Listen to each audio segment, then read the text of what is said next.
باغ جانے کی یہ کھیل بنی اس کو ہم سوچ نہیں ہے جب سے برباد کریں.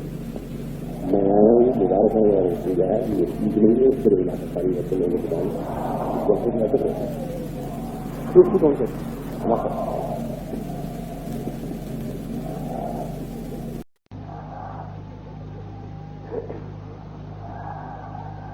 أشهد أن لا إله إلا الله وحده لا شريك له. أما بعد فأعوذ بالله من الشيطان الرجيم. بسم الله الرحمن الرحيم. الحمد لله رب العالمين الرحمن الرحيم مالك يوم الدين. إياك نعبد وإياك نستعين. اهدنا الصراط المستقيم صراط الذين أنعمت عليهم غير المغضوب عليهم ولا الضالين.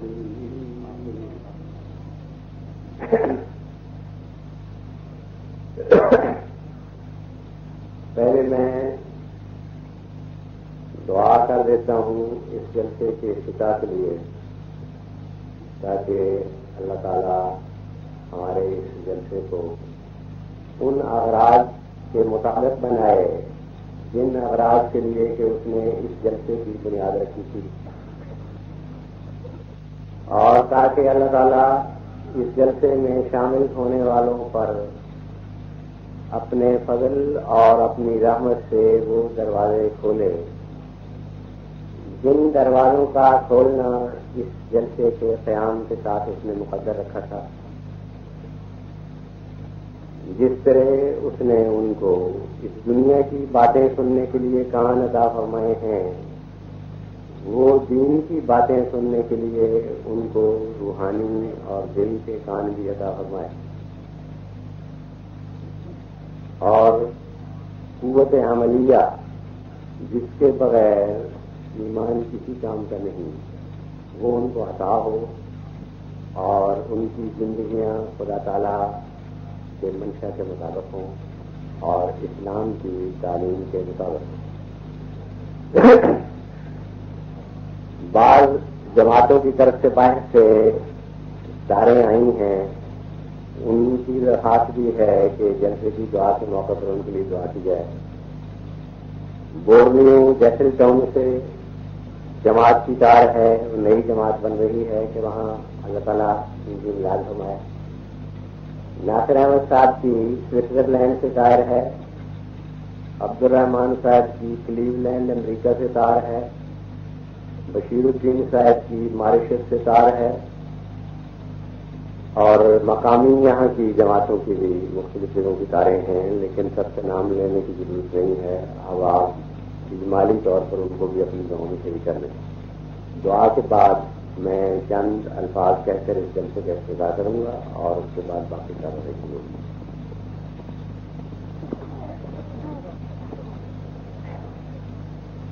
میں صرف چند منٹ بعد باتیں کہہ کر چلا جاؤں گا. ایک تو میں آپ سے درخواست کرتا ہوں کہ پچھلے کچھ دنوں سے شدید سردی اور خشک سردی کی وجہ سے میری طبیعت زیادہ خراب ہو گئی ہے، گردیں سے شروع ہو گئی، اور اسی طرح نزلہ ہے. دردوں کی وجہ سے تو ملاقاتوں میں تکلیف ہوتی ہے، بیٹھ نہیں میں سکتا، اور نزلے کی وجہ سے بولنے میں تکلیف ہوتی ہے، بول نہیں سکتا. اس لیے ایک تو ملاقاتوں کے وقت احباب احتیاط سے چل کے آیا کریں تاکہ گرد نہ ہو رہے. دوسرے دعا بھی کریں کہ اللہ تعالیٰ ان دنوں میں اس بات کی توفیق عطا فرما دے کہ میں اپنے خیالات آپ لوگوں تک پہنچا سکوں.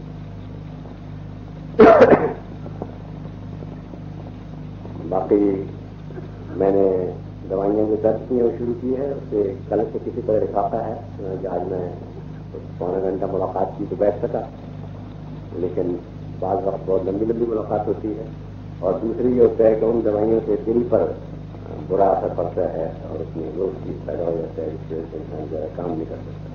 مگر بہرحال درد کی شدت کی وجہ سے چونکہ نہ میں تقریر کر سکتا ہوں نہ بیٹھ سکتا ہوں، اس لیے مجبوراً ان دواؤں کو شروع کرنا پڑا۔ اس کے بعد 2-3 باتیں جلسے کے متعلق میں آپ لوگوں سے کہنا چاہتا ہوں اور کچھ منتظمین سے کہنا چاہتا ہوں جو کہ جلسے کے منتظمین ہیں۔ آپ سے بھی یہ کہنا چاہتا ہوں کہ جیسے میں نے اخبار میں اعلان بھی کروایا تھا، آج کل خشک سردی پڑ رہی ہے اور اس میں نمونیا وغیرہ زیادہ ہوتے ہیں، اس لیے اپنے اوقات کو اس طرح خرچ کریں اور اس طرح رہیں کہ جس کی وجہ سے آپ کو بلا وجہ اس موسم کی شدت کا مقابلہ نہ کرنا پڑے، کیونکہ مومن کی جانیں بڑی قیمتی ہوتی ہیں۔ آپ کو خود تجربہ ہے کہ ایک ایک ایم ڈی بنانے میں ہم کو کتنے کتنے مہینے یا سال لگ جاتے ہیں، تو ایم ڈیوں کی جان بچانا جو ہے وہ ایم ڈی بنانے سے کم قیمتی نہیں ہے، کیونکہ اس کو ہم نے آسانی سے نہیں حاصل کیا بلکہ اس کو بڑی قربانی اور محنتوں کے ساتھ حاصل کیا۔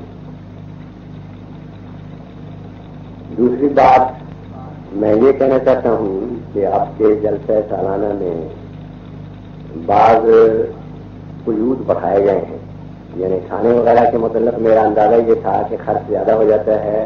میں نے زیادہ تاکید ان کو کی ہے کہ صحت کا موسم ہے، ایسا نہ ہو کہ اخراجات اتنے ہو جائیں کہ سلسلہ تک ان کو برداشت نہ کر سکے، تو پرچی کا زیادہ خیال رکھا جاتا ہے۔ لیکن اس خیال میں بعض غلطیاں بھی ہو جاتی، اور کیونکہ نیا تجربہ ہو رہا ہے اس لیے غلطیوں کا زیادہ امکان ہے، اس لیے دوستوں کو غلطیوں کی اصلاح کرانے کی تو کوشش ضرور کرنی چاہیے، لیکن ان پر چڑھنا نہیں چاہیے، ورنہ جماعت کی تنظیم جو ہے وہ ترقی نہیں کرے گی۔ ترقی اسی طرح کر سکتی ہے کہ بعض اصلاحات جاری کی جائیں، پھر ان کی غلطیوں کو دیکھا جائے، پھر ان پر چڑھا کر کے ان کی اصلاح کی جائے۔ اگر اس طرح نہ کیا جائے تو اس کا نتیجہ یہ ہوتا ہے کہ ڈر کے مارے کوئی نیا قدم قوم نہیں اٹھاتی، اور نیا قدم نہ اٹھانے کی وجہ سے کوئی نئی ایجادات اور نظام کے نئے طریقے بھی وہ دریافت نہیں کرتے۔ بس جماعتی ترقی کے لیے ضروری ہے کہ وقتاً فوقتاً حالات کا معائنہ کر کے نئی اصلاحات تجویز کی جائیں، پھر ان میں کئی غلطیاں ہوں گی، دوست ان کو پکڑیں، ان پر جرا کریں، لیکن گھبرانا جو ہے اس کا نتیجہ یہ ہوگا کہ کام کرنے والے آئندہ نیا قدم اٹھانے سے کریں اور اس کی وجہ سے قوم ترقی کرے۔ تو آپ ان پر جرا ضرور کریں، ان کو نوٹ کریں، جماعتیں جا کے اگر کوئی غلطیاں ہوئی ان کی طرف توجہ دلائیں تاکہ ان کی اصلاح کی جائے، لیکن ساتھ ساتھ خوشی سے اس کو برداشت بھی کریں، کیونکہ وہ ترقی کی علامت ہے، تنزل کی علامت نہیں۔ کام کرنے والوں کو بھی میں توجہ دلاتا ہوں کہ بعض دفعہ توجہ دلانے کے باوجود بھی وہ غلطی کی اصلاح نہیں کرتے۔ مثلاً ایک دوست کراچی سے آئے، غیر عملی کی حالت میں آئے، چند دنوں میں انہوں نے بیعت کی، ان کے کھانے کے متعلق مجھے شکایت پیش ہوئی۔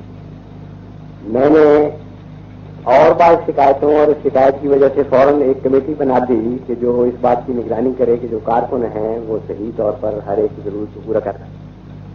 اس کمیٹی کی طرف سے مجھے رپورٹ آئی کہ وہ انجام ہو گیا۔ اس کے بعد پھر دوبارہ شکایت آئی، پھر توجہ دلائی اور کہا گیا کہ انجام ہو گیا۔ اب جب میں آ رہا تھا تو پھر وہی شکایت آئی کہ اب تک کوئی بھی انجام نہیں۔ اسی طرح جلسے گاہ کے متعلق میں نے خود آ کر اس نقشے کو دیکھ کر کہا کہ یہ مجھے پسند نہیں، یہ احتیاط سے گزر کر ایک غیر اسلامی طریقے کا جلسہ بن گیا۔ اس میں کوئی شبہ نہیں کہ اسلام احتیاط کا حکم دیتا ہے، قرآن کریم میں اللہ تعالیٰ خود فرماتا ہے خذوا حذرکم، پورے طور پر حفاظت کا سامان کی طرف۔ لیکن یہ جو موجودہ جلسہ گاہ کی شکل ہے وہ ایسی ہے جیسے بادشاہ اعلانوں کے لیے آیا کرتے تھے اور ان کے سامنے دور دور لوگوں کو بٹھا دیا جاتا تھا۔ اتنا لمبا فاصلہ میرے نزدیک ہرگز اس حفاظت کے لیے ضروری نہیں ہے جس حد تک کہ حفاظت خدا تعالیٰ ہم سے چاہتا ہے۔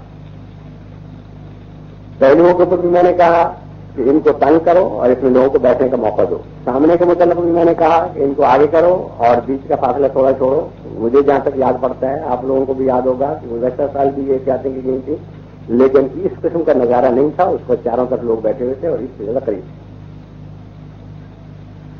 اچانک حملہ جس کی آج کل احتیاط کی جاتی ہے وہ پستول کا حملہ ہوتا ہے، اور پستول کا حملہ در حقیقت اگر ایسے ہنگامے میں انسان فوراً فائر کرنا چاہتا بھی ہے تو اول تو پاس کے لوگ بیٹھے ہوئے جو ہیں وہ اگر ہوشیار ہوں تو اس کو حملہ کرنے نہیں دیتے، اور اگر وہ حملہ کرے بھی تو ذرا 50-60 فٹ سے زیادہ کوئی نشانہ نہیں لے سکتا. اللہ ماشاء اللہ تو اللہ ماشاء اللہ تو کبھی کبھی ہونا ہے تو اسرائیل تو روز جانے نکالتا ہے. جان نکالنا کوئی ایسی چیز نہیں ہے غیر معمولی کہ اس کے لیے ہم کو پھر بالکل غیر معمولی حدود میں گزر جانا چاہیے. یہ بیٹھے ہوئے آدمی مجھے بہت ہی گرام ایک طریقے سے گزرا ہے، باوجود میرے کہنے کے اصلاح نہیں کی گئی. اس لیے اب میں منتظمین کو اصلاح کرتا ہوں کہ اب جب تک اس کی اصلاح نہ ہو جائے میں تقریر کرنے کے لیے نہیں آؤں. یہ اگلی صف بھی آگے آنی چاہیے، پہلوؤں میں بھی لوگوں کے بیٹھنے کا موقع ملنا چاہیے. اور یہ شکل جو بنی ہوئی ہے جیسے کو بادشاہ اعلان کرنے کے لیے آیا ہے یہ غلط ہے، جس میں کوئی شبہ نہیں کہ خلفاء کی بھی حفاظت کا حکم ہے. صحابہ نے جب غلطیاں بعض جگہ پر ایسی کی تو بڑے بڑے نقصان اٹھائے. حضرت عمر رضی اللہ عنہ اسی میں شہید ہوئے، حضرت عثمان اسی بے احتیاطی میں شہید ہوئے، حضرت علی اسی بے احتیاطی میں شہید ہوئے. مصر میں نماز پڑھتے وقت مسلمانوں کے اوپر حملہ کیا گیا کیونکہ انہوں نے پہلا بھی مقرر کیا ہوا تھا. اور شاید آج کل کے نیا تجربہ چکا تھا جیسے کہ آج کل کے مولوی ہمارے پہلے پر اعتراض کرتے ہیں، ان میں سے بھی کئی نے کہا ہوگا کہ لوگ نماز پڑھنے کا بتا رہا کیسا. نتیجہ یہ ہوا کہ نیا نیا ملک فتح کیا ہوا تھا، عیسائیوں نے آ کے حملہ کیا، کئی سفے قتل کر دیں تو پھر نمازیوں کو پتہ لگا کہ مسلمان مارے جا رہے ہیں. 20 کا ہاؤس میں مارے گئے، 20 دوسرے رستے کو دوسرے آدمی مارے گئے. تو پہرا تو ضروری چیز ہے، لیکن یہ کہ اس کی ایسی شکل اس حد تک بنانا ہے کہ پہرا رہ جائے کام ختم ہو جائے تو اس کا آخر سارے انسان دنیا میں مرنا ہے. اس قسم کی احتیاط جو کہ اس کو خلافت کو بادشاہت کرانے دے دے یا تنظیم کو ایک غیر معمولی شان شوقت کا نظارہ بنانا چاہے تو وہ ایسی نہ تنظیم کی ضرورت ہے نہ ایسی حفاظت کی ضرورت ہے. اصل حفاظت کو اللہ تعالیٰ کرتا ہے، بندے نہیں کرتے. ہاں اس نے ہم کو حکم دیا ہے کہ احتیاط بھی کرو، تو یہ احتیاط سے بہت بالا ہو گئی تھی. کتنی دور آدمی بیٹھے ہوئے نظر آتے ہیں کہ کم سے کم میری نظر کمزور ہے، ان کی نظر تیز ہوگی، وہ مجھے دیکھ رہے ہوں گے، مگر مجھے کم سے کم شاید نادری کسی کی شکل نظر آ رہی ہے باوجود محنت لگانے کے، باقی مجھے نہیں نظر آ رہی. تو ان کو بھی قریب ہونے کا موقع دینا چاہیے. پچھلے سال اتنی دور نہیں تھے اور پچھلے سال پہلوں پر بھی تھے. باقی نگرانوں کا کام ہوتا ہے، نگران شاعری سے اگر دیکھتے رہے تو آخر ایسے اہم کو نے حفاظت کیا کرنی ہے تو پاس کرے بھی نہیں حفاظت کر سکتے کہ اگر کوئی شخص رائفل لے کے آ جاتا ہے، جلسے میں بیٹھا ہوا ہے، پھر رائفل اٹھاتا ہے، پھر نشانہ لیتا ہے، نہ دروازے والوں کو پتہ لگتا ہے اس کے پاس رائفل ہے، نہ بیٹھنے والوں کو پتہ لگتا ہے اس کے پاس رائفل ہے، نشانہ باندھتے خود ان کو پتہ لگتا ہے. ایک ہاتھ سے یوں کر دینے سے رائفل تو وہ جا پڑتی جو اس کا نشانہ آسمانی طرف چلے جاتا. تو مشکل کون سی؟ تو رائفل کا تو سواری نہیں ہوتا، سوال صرف پسٹل کا ہوتا ہے. اور پسٹل کے نشانے کے لیے اگر 50-60 فٹ سے کوئی نشانہ مارے تو اس کو پھر 1 منٹ نشانہ لینے کی ضرورت ہے.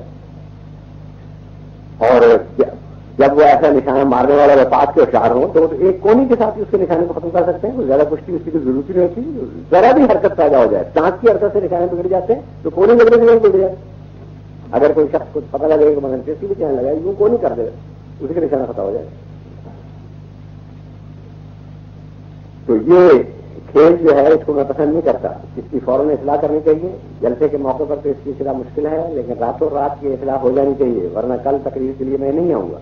دوستوں کو موقع دے دوں گا ملاقات کا، کوئی اور انتظام کر کے اعلان کر دوں گا کہ آ جاؤ وہاں جو خلافت کے مکانات بنے ہیں اس جگہ پر آ جاؤ، مجھ سے مصافحہ کر لو، سلام کر لو. لیکن یہ کہ میں ایسے ماحول میں تقریر کرنے کے لیے تیار نہیں جس میں یہ نظر آئے کہ ہمارے مخلصین کی جماعت، مخلص سارے بیچارے اپنی اتنی دور سے آئے ہوئے ہیں، کوئی مجرم بیچ میں آیا ہے تو اس مجرم کی خاطر ساروں کو دردے کے طور پر بند کر دینا یہ میری بغیر برداشتی کرتا. یہی. اور دوسری طرف پہرے کا انتظام اس سے بہت ناقص ہے پچھلی دفعہ سے. پچھلی دفعہ بہت آدمی تھا، آج اس دفعہ وہ آدمی حفاظت والا نظر نہیں آتا. تو پتہ نہیں کہاں پہ تھا ان لوگوں کے پاس. وہ اگر بیچ میں پھر رہے ہوں بے شک 15 فٹ بھی اس سے پرے ہو جگہ تو بڑی کافی ہو جاتی ہے. اس میں پھرنے والے آدمی جو ہیں ان کی ذمہ داری ہوتی ہے کہ وہ دیکھتے رہیں کہ کوئی شریف آدمی پیچھے نہیں بیٹھا ہو. تو اس سارے نظام کو بدلا جائے. اور دوسرے کارکنوں کو میں نے ہدایت کی ہے کہ جب شکایت پہنچے جھوٹی رپورٹیں نہ کیا کریں، واقعی اور سچی رپورٹ کریں اور پھر دیکھیں کہ اس کے اوپر عمل ہو رہا ہے. یعنی یہ تو نہیں برداشت کر سکتے کہ سلسلے کا روپیہ ضائع ہو، لیکن یہ بھی نہیں ہم برداشت کر سکتے کہ مہمانوں کی عقل ہو. اس کے بعد میں اب جاتا ہوں اور بات قاعدہ افتتاح جلسے کا کر کے اور پھر اس کے بعد جو دوسری کارروائی وہ ہوگی. السلام علیکم ورحمۃ اللہ.